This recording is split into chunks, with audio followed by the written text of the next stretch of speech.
I need notes. So I'm the director of the Irvington Development Organization, which means I am the chief bottle washer, cook, and swabber-upper for a one-person staff. Our mission is to revitalize our commercial district in Irvington. Commercial district's not a very romantic name. It's not a downtown, though we used to be. We used to have when we were our own town. It's not a main street, though it is for us. It's our main thoroughfare. And I don't want to just talk about the streetscape that we did this past year, so that's what Joe called me about. And that certainly was an essential part of the story. The shops and the businesses along there are very much a part of that. It's the whole district, it's the whole neighborhood.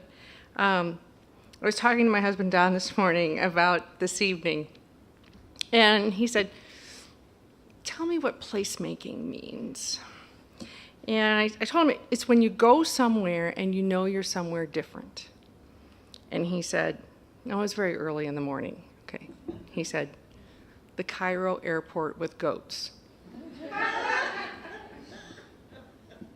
And that would definitely qualify as someplace different.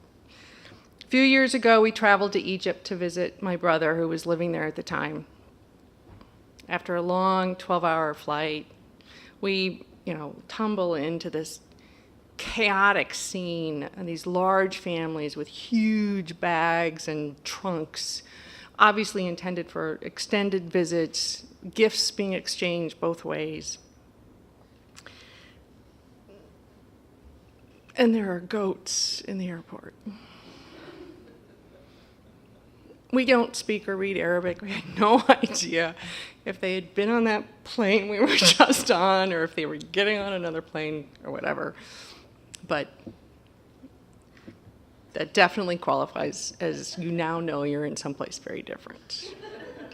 Okay, well, we don't have goats in Irvington. We have some sheep down the street, though. But when you're there, you know you've arrived, especially at night. We have new street lights, and the whole area sort of glows. Of course, it glows sort of radioactively. You could read a book.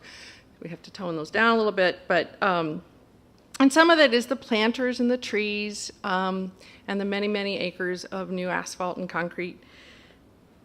But part of it is the attractive storefronts and the nice awnings and the businesses, but mostly it's the people that walk up and down the sidewalk, some of them meandering, looking in the storefronts, some of them very purposeful. It's our courthouse square.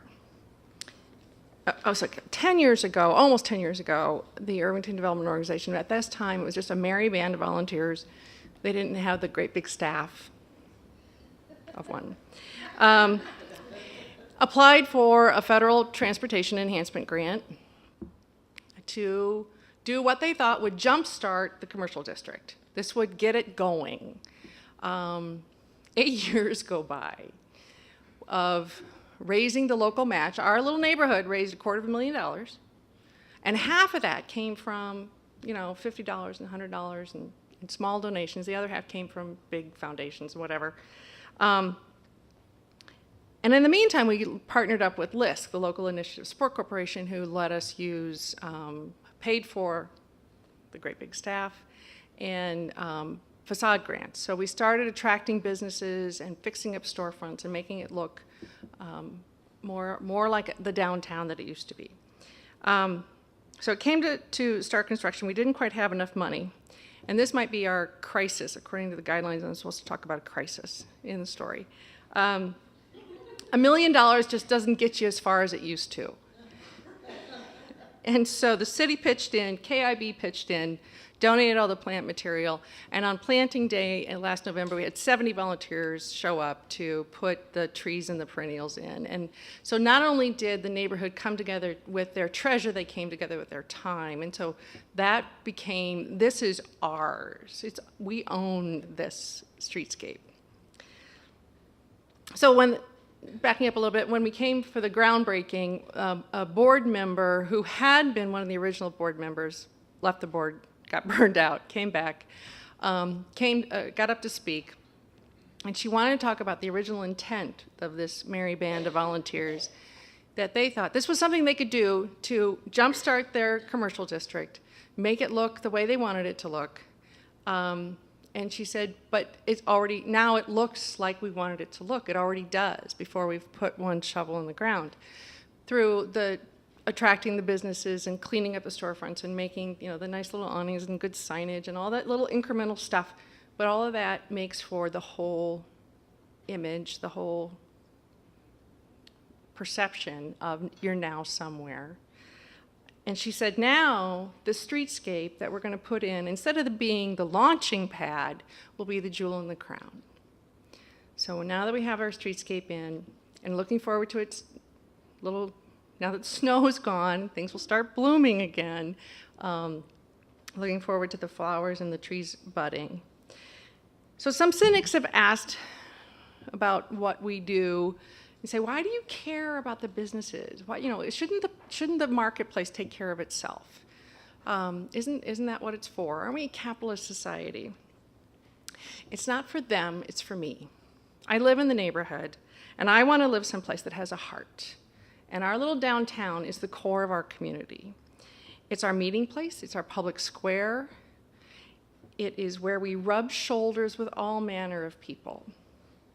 Not just your friends and your family, not just the people you choose to associate with at your church, your school, your workplace, but just all kinds of folks.